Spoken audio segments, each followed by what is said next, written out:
Hey everybody, the following is an excerpt from the monthly Rahdo Roundup, and if you'd like to see the rest of the roundup, you can hit that eye up in the top right corner of the screen, or if you'd like to know more about the game, you can follow the link down in the show notes. And with that out of the way, let's talk about Nimalia, which just came out of nowhere. I didn't know much about this game. It showed up in the mail, and I figured, this is a card drafting game, using the mechanisms of Sushi Go or Seven.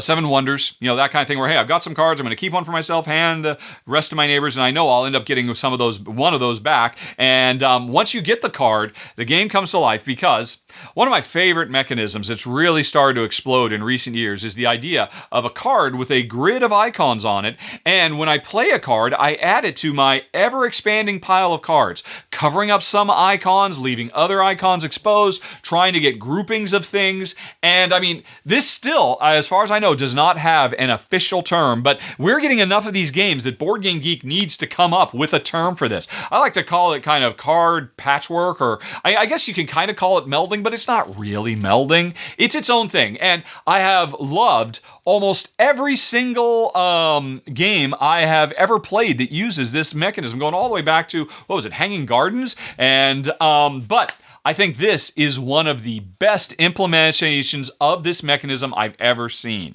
In part because it borrows the scoring mechanism from one of the all-time modern greats, Tile Layers, Isle of Skye, because every time you play, there's going to be 4 objectives, and these objectives are going to be scored at the end of rounds, but every round you're going to score 2, sometimes 3 objectives, and those objectives will be scored multiple times. Hey, this one's going to be scored on the first round, the third round, the fourth round. This one's going to be scored on the third round and the fourth round. This one's going to be scored only in round 4 and round 2. And so you're constantly, because of these shifting objectives that you're trying to aim for, you are constantly radically redesigning this layout. You're trying to make an animal reserve for all the cute little animals, and every time you play, hey, sometimes animals are more valuable than others. Sometimes you're trying to get certain combinations of terrain next to each other, or different types of animals paired together on the layout.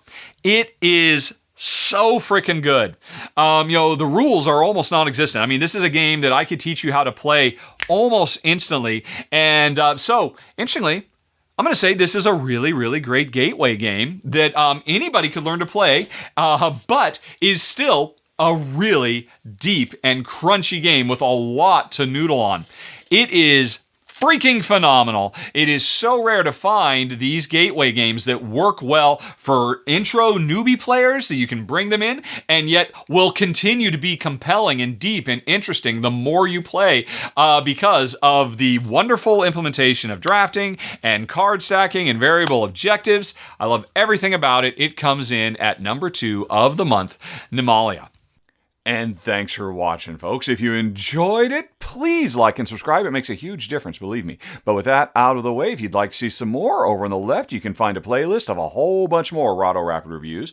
Up in the top right, there's the latest thing that's been added to the channel. And in the bottom right, you've got something YouTube recommends. Okay, folks, thanks for watching.